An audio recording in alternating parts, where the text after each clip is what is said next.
ये एक ओटाकू की गंदी जिंदगी की कहानी है। एक बिजली की एक चिंगारी से सब कुछ उलट पुलट हो गया। एक कट्टर ओटाकू दूसरी दुनिया में कैसे जिएगा, वह वहां कैसे बचेगा। आगे देखिए कैसे एक कट्टर ओटाकू दूसरी दुनिया में फंस जाता है और आखिरकार एक शहर का स्वामी बन जाता है। कहानी की शुरुआत मुख्य किरदार की आवाज सुनाई देती है। दूसरी दुनिया, हड्डियां जमा देने वाली ठंडी हवा, लोहे की तरह सख्त रहस्यमयी बर्फ, हजारों सालों से चलने वाले बर्फीले तूफान। यह निषिद्ध पर्वत श्रृंखला का पूर्वी भाग है। ये काले और बेरहम समय है। मुख्य किरदार घोड़े पर सवार होकर कहता है, लोगों को दुख और यातनाओं में झोंक दिया गया है। निर्मम हत्याएं अभिजात वर्ग के लिए बस एक खेल है। यहां मजबूत ही जीवित रहते हैं, कमजोरों को कुचल दिया जाता है। दृश्य बदलता है। एक गांव का बाजार दिखता है जहां एक महिला ताजे संतरे बेच रही है। मुख्य किरदार कहता है, मेरा नाम लिऊ फेंग है। मुझे इस रहस्यमयी दुनिया में आए हुए अब 1 महीना से ज्यादा हो चुका है। हालांकि मैंने अभी तक धरती और इस दुनिया के बीच व्यापार करके बहुत पैसा कमा लिया है, लेकिन अब तक मेरे पास रहने के लिए कोई जगह नहीं है। अब समय आ गया है कि मैं रहने के लिए एक जगह ढूंढूं।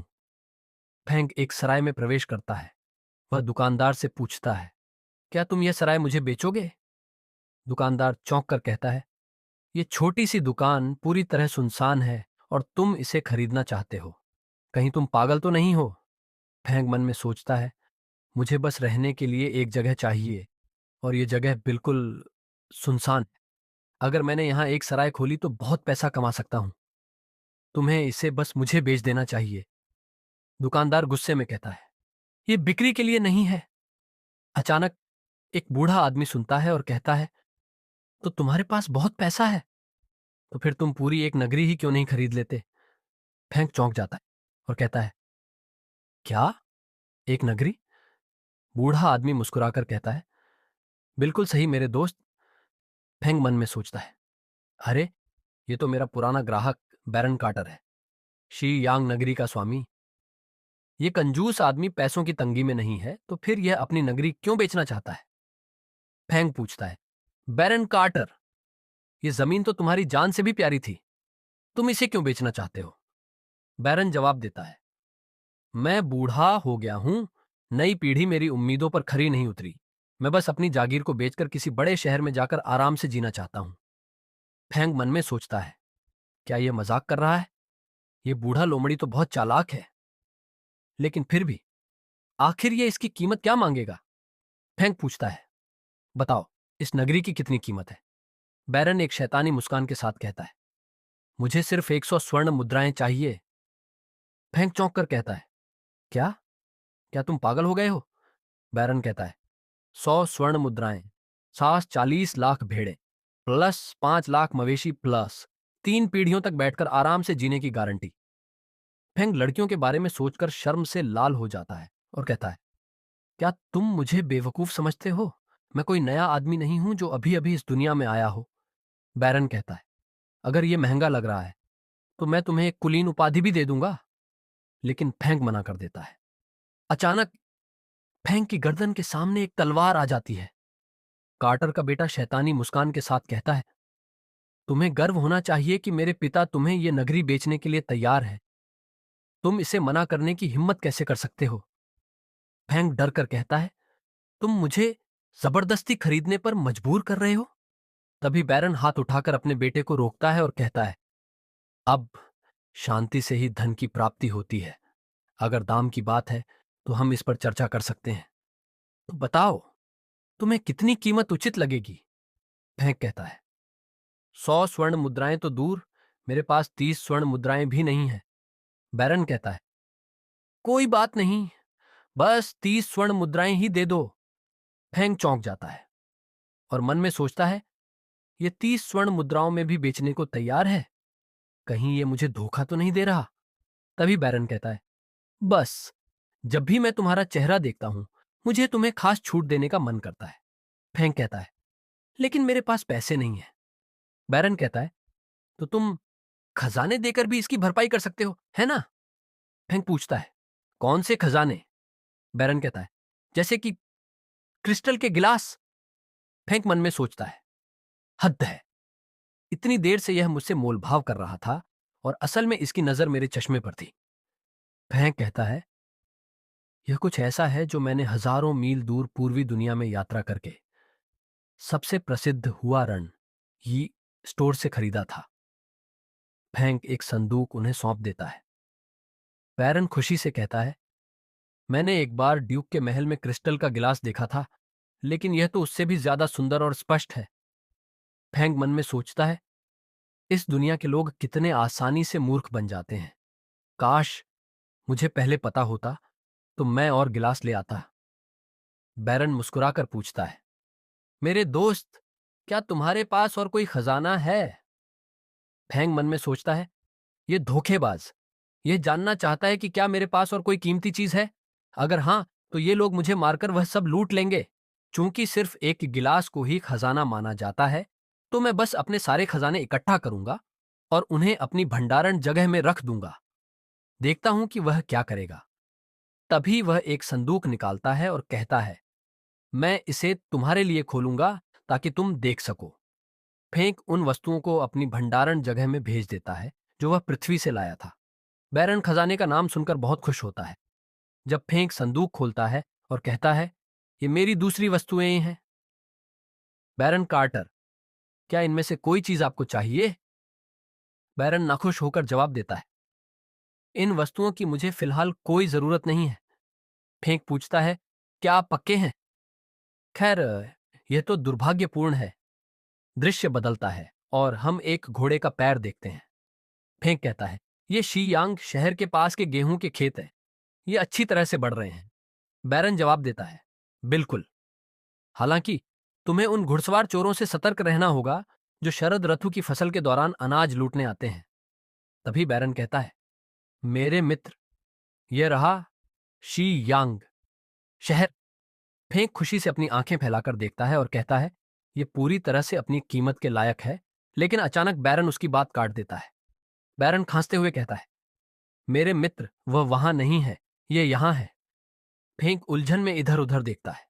फिर अचानक उसे एहसास होता है। बैरन कहता है, यह हमारा एकमात्र शी यांग शहर है। फेंक देखता है कि शहर की हालत बहुत खराब है। शहर की नामपट्टिका टूटी हुई है। घरों की हालत भी खस्ता है। फेंक कहता है, मुझे पहले ही समझ जाना चाहिए था। फेंक, बैरन और बैरन का बेटा शहर में प्रवेश करते हैं।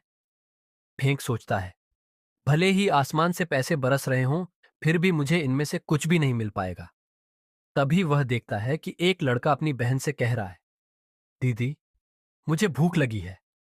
एक बुजुर्ग महिला थूकते हुए कहती है, झोंक। हम एक पतले लड़के और एक बूढ़ी औरत को भोजन मांगते हुए देखते हैं। अचानक एक घंटी बजती है। शहरवासी आपस में चर्चा करने लगते हैं, फिर से? इस बार क्या है? पता नहीं, शायद वे नए कर लगाने वाले हैं। हाँ, आखिर हमें चैन से जीने कब देंगे? धीरे बोलो, झोंकों को मत सुनने दो। तभी बैरन कहता है, मेरे प्रिय देशवासियों, मैं बैरन कार्टर आज घोषणा करता हूं कि मैं बैरन की उपाधि बैरन ल्यू फेंक को सौंप रहा हूं। आज से वह आपके शहर के नए स्वामी होंगे। ये सुनकर एक महिला कहती है, हम बस यही आशा करते हैं कि हमारे नए बैरन हमारे कर और न बढ़ाए। लेकिन एक आदमी जवाब देता है, ऐसा सोचना भी मत, वह भी एक और खून चूसने वाला परजीवी ही होगा। बैरन कहता है, नगर स्वामी, अब शियांग शहर आपके हाथों में है।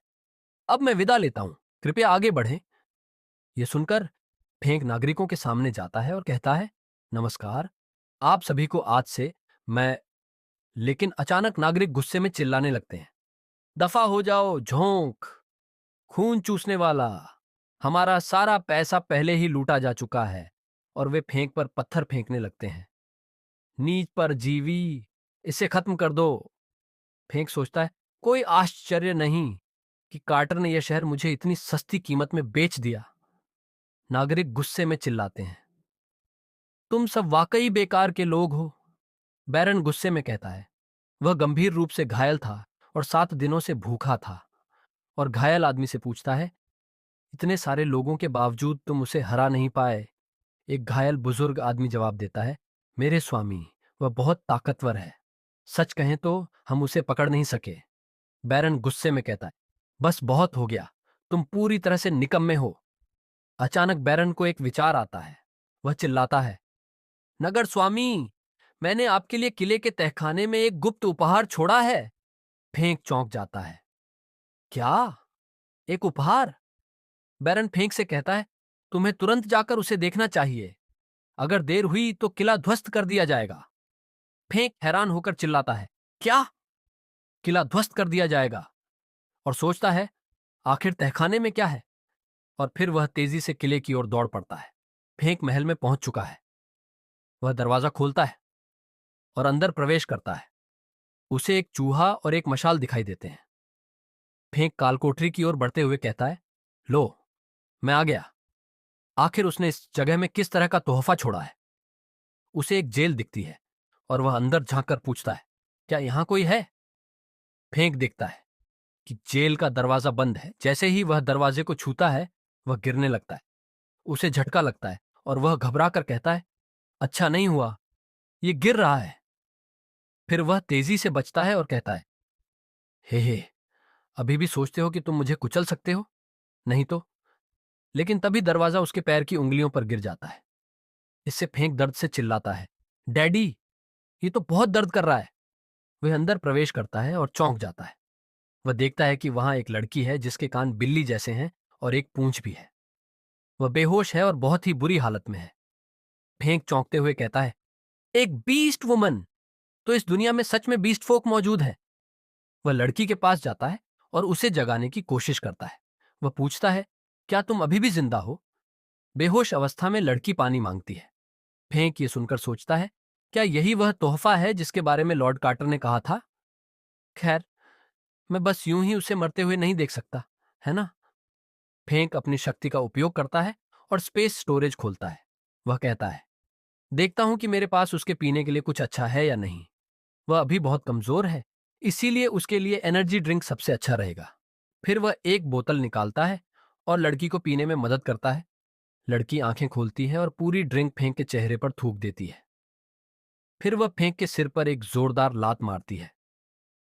फेंक दूर जा गिरता है और सोचता है, ये क्या हो रहा है? लड़की अपनी लंबी और नुकीली नाखूनों से उसे मारने के लिए आगे बढ़ती है। ये देख फेंक चिल्लाता है, बचाओ, कोई तो मेरी मदद करो। फिर उसे अपने अतीत की याद आती है और वह कहता है, सब खत्म हो गया। क्या मैं मरने वाला हूं? नहीं, मैं अभी तक एक गोरी, अमीर और खूबसूरत लड़की से शादी भी नहीं कर पाया हूं, और ना ही मैंने अपने जीवन की छोटी हासिल की है। लेकिन तभी वह देखता है कि बीस्ट गर्ल फिर से बेहोश हो गई है। ये देखकर वह राहत की सांस लेता है और कहता है, मैं बच गया। बाद में फेंक उसे एक बिस्तर पर लिटा देता है और कहता है, यकीन नहीं होता कि वह इतनी सुंदर होगी। फिर वह सोचता है, कार्टर ने उसे काल कोठरी में कैद क्यों कर रखा था? अचानक वह लड़की के पेट से तेज गुर्राने की आवाज़ सुनता है। फेंक सोचता है, जिस तरह बैरन ने कहा था, मुझे लगता है कि वह भूख की वजह से बेहोश हो गई थी। फिर वह अपने स्टोरेज स्पेस में देखता है और कहता है, मुझे याद है कि मेरे पास अब भी कुछ चावल है। मैं इसे निकालता हूं और खिचड़ी बना देता हूं। तभी स्टोरेज स्पेस से एक चिट्ठी उड़कर बाहर महल के बाहर चली जाती है। वह एक बूढ़े आदमी के चेहरे पर जाकर लगती है। बूढ़ा आदमी उसे पकड़कर देखता है और चौंक जाता है। फिर वह जोर से चिल्लाता है और सबको बुलाता है, जल्दी आओ, इसे देखो। सब लोग चौंक जाते हैं और पूछते हैं, क्या हुआ? अगले दृश्य में फेंक खाने को ठंडा करने के लिए फूंक मार रहा होता है और फिर चम्मच से लड़की को खिलाने की कोशिश करता है। लड़की सोचती है, इसकी खुशबू बहुत अच्छी है। क्या यह चावल की खिचड़ी है? फिर वह अपनी आंखें खोलती है और फेंक को देखकर चौंक जाती है। वह चिल्लाते हुए कहती है, तुम! वह फेंक की गर्दन पकड़कर पूछती है, तुमने मुझे क्या खिला दिया? फेंक संघर्ष करता हुआ कहता है, यह सिर्फ चावल की खिचड़ी है। फिर वह सोचता है, वह बहुत करीब आ गई है। लड़की उसे घूरते हुए देखती है और फिर चम्मच से खिचड़ी का स्वाद लेती है। यह सच में चावल की खिचड़ी है। वह राहत की सांस लेती है और खिचड़ी की खुशबू का आनंद लेने लगती है। लेकिन अगले ही पल वह खुद को रोकती है और सोचती है, नहीं, खुद को काबू में रखो नीना। इंसान इतने दयालु कैसे हो सकते हैं? क्या तुम भूल गई कि तुम्हें उन्होंने कैसे पकड़ा था? तभी उसके पेट से फिर से तेज गुर्राने की आवाज आती है। वह गुस्से में फेंक की ओर देखती है और कहती है, तुम एक और खाओ इस खिचड़ी का। फेंक सहमति में सिर हिलाता है और खिचड़ी का एक कौर खाता है और कहता है, ये बहुत अच्छी बनी है। लेकिन लड़की फिर कहती है, फिर से खाओ, इस बार बड़ा कौर लो। फेंक कहता है, ठीक है, जब तक ये खत्म नहीं हो जाती मैं खाता रहूंगा। वह सोचती है, अगर ये सच में मुझे नुकसान पहुंचाना चाहता तो इसे पहले ही मौका मिल गया था। इस खिचड़ी में कुछ भी गलत नहीं होना चाहिए। लड़की फिर एक के बाद एक कटोरी मांगती जाती है। फेंक पूछता है, क्या तुम ठीक हो? फिर वह सोचता है, इसने मेरे पूरे महीने का चावल खा लिया। लड़की संतुष्ट होकर कहती है, मैं भरपेट खा चुकी हूं। फिर वह फेंक की ओर देखती है और मन ही मन सोचती है, ये क्या हो गया? इंसान इतने ताकतवर कैसे हो सकते हैं? फिर वह आदेश देती है, मुझे अभी छोड़ दो, नहीं तो मैं तुम्हें मार दूंगी। यह सुनकर फेंक सोचता है, इसने मेरी सारी खिचड़ी खा ली और अब मुझसे मुंह मोड़ लिया। फिर वह कहता है, कोई तुम्हें रोक नहीं रहा, दरवाजा वहीं है। लड़की दरवाजे की ओर बढ़ती है। फेंक उसे सलाह देता है, बाहर ध्यान रखना, कार्टर या उसके आदमियों के हाथ मत लग जाना। लड़की मन में सोचती है, यह दूसरे रईसों से अलग लगता है। फेंक पलक झपकाता है। लड़की यह देखकर हल्का सा शर्मा जाती है। लेकिन तभी वह अचानक कोई आवाज सुनती है। वह तेजी से फेंक की ओर भागती है और कहती है, तुम बदमाश, बाहर घात लगाकर है। इस वीडियो को यहाँ तक देखने के लिए धन्यवाद। अगर आप अगला भाग देखना चाहते हैं तो इस वीडियो का समर्थन करें। सभी लोग सुनिश्चित करें कि आप सब्सक्राइब करें, लाइक करें और शेयर करें। धन्यवाद।